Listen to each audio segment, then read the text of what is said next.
You said you have 2 displays, it's 2 monitors, or just one? Hello everyone and welcome to Charlottetown. I'm here today at the International Potato Technology Expo with Ryan Barrett from the PEI Potato Board. Thank you so much for being here with me. Thanks for coming. Yeah, I am so happy to finally make it out to PEI. So of course you guys just had a morning of a conference and the rest of the day is trade show. Can you just tell me a bit about what it means to be able to welcome the potato industry back to PEI after 2 years of the pandemic?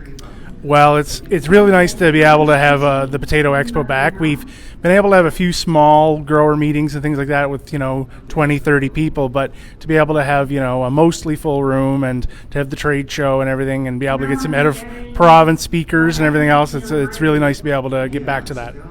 And of course, you guys have had some really interesting presentations this morning. We talked about irrigation. We also talked about farm management and blackleg. And so how did you go about planning the sessions and making sure to get a variety of speakers and presentations here for growers to be able to listen to? We generally work between the Potato Board and the Department of Agriculture, and we sort of, starting late last year, started working on different topics we think would be of interest, and then we started looking for speakers, and it's been a little tough the last 2 years because who's available to come and what are the restrictions, and then also, in a normal year, myself or Lorraine or other people, we get out and see a lot of speakers, and so then you get an idea, okay, well, this person's a good speaker, this person's not, or whatever, but it's like these are topics that would be interesting to bring here, and so that's often sometimes, this would be an interesting person to bring here to PEI, so that's what we try and figure out.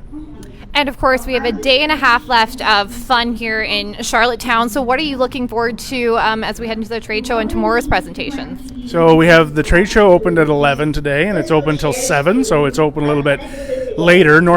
Before, it used to always be Friday, Saturday for the Expo, and this year it's 2 weekdays, and one day we're going into the evening. So if people can, come in after work or whatever, come in the evening, that's great. And then we have a conference again tomorrow morning from 9 till 12. Topics include, again, a little bit on soil health, and we're going to be talking about wireworm. We're going to be talking about sort of the effect of the pandemic on the world, and particularly on agriculture. We're covering a few different bases. Hopefully something of interest for everybody. Yeah, I'm really enjoying it myself, and I'm really looking forward to the pandemic chat tomorrow morning. And then, of course, last week there was some pretty big news for PEI. Since November, sadly, there's been export restrictions on PEI potatoes. And last week, the USDA announced that they would be accepting PEI table stock potatoes again. And of course, I know that seed wasn't included, so there's still some work to be done. But what did it mean to the industry and to be able to have that news a week before you guys' big conference? It definitely helps. We still are waiting on the final publication of the U.S.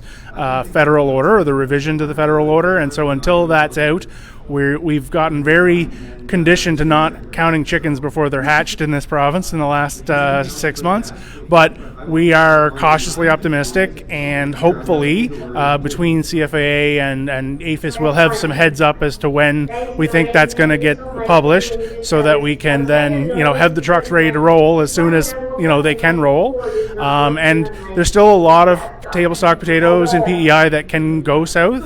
And I know a lot of the customers and markets especially in the Northeast, are hungry for PEI potatoes. So hopefully we'll be able to get them rolling here soon. Yeah, hopefully. I know I've been following it, and I really hope that you guys are able to get those trucks across the line soon. So thank you so much for being here with me, and I'm looking forward to the next 2 days. Yeah, thanks for coming. Okay, everyone, make sure to tune in and follow Spud Smart, and we'll be here for 2 days.